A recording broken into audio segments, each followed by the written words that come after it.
বন্ধুরা, আজ আমি তৈরি করে নেব একটু মটন। এই যে দেখুন, মটনটা আমি ধুয়ে পরিষ্কার করে নিয়েছি একেবারে। আর এদিকে মশলাগুলো দিয়ে দিয়েছি, দিয়ে ফোড়নে দিয়েছি গোলমরিচ, গোটা গরম মশলা, তেজপাতা ফোড়নে দিয়ে তারপরে আদা, পেঁয়াজ, রসুন, টমেটো আর দিয়ে বেশ করে কষিয়ে নিচ্ছি। আর আমি একটু দিয়ে দিয়েছি চালমগজ বাটা, দিয়ে বেশ ভালো করে আমি একটু কষিয়ে নেব। তার সঙ্গে তো নুন হলুদ থাকবে, আর আমি একটু জিরে গুঁড়ো দিয়েছি। এটা দিয়ে আমি একটু কষিয়ে নেব, তারপরে মাটনটা দিয়ে দেব কষানোর জন্য। দেখুন, মাটনটা আমি কষিয়ে নিচ্ছি।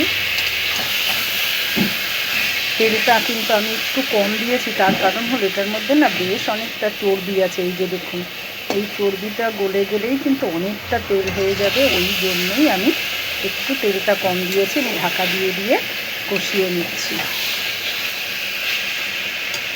কষানোটা হয়ে গেলে বেশ ভালোভাবে তারপর আমি দিয়ে দেবো গরম জল। গরম জলটা দিয়ে আমি একটু ঢেকে নেব, তারপরে কিছুক্ষণ সময় দেব মাটনটা হতে।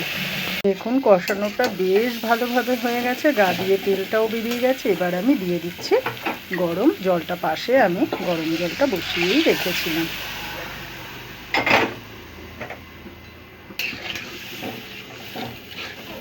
আলুটা ভেজে তুলে রেখেছি, আলুটা এখন আমি দেবো না, আমি আলুটা পরে দেবো। আর একটু গরম জল দিয়ে আমি ঢেকে দেব।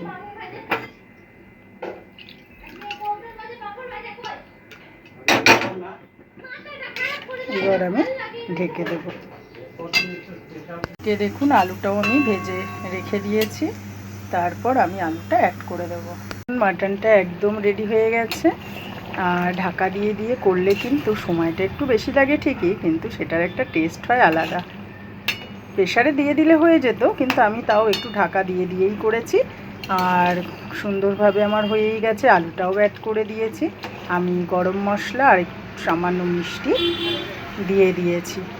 এইভাবেই আমি আপনাদের সঙ্গে মটন রান্নাটা শেয়ার করলাম। যদি ভালো লেগে থাকে কমেন্ট করে জানাবেন, শেয়ার করে দেবেন, লাইক করবেন। আর আপনাদের সঙ্গে আমি একটা জিনিস স্কিপ করে গেছি, সেটা হলো আমি টক দইটা দিয়েছিলাম, সেটা আপনাদের সঙ্গে আর শেয়ার করা হয়নি। এইভাবেই আমি আপনাদের সঙ্গে মাটনটা শেয়ার করলাম।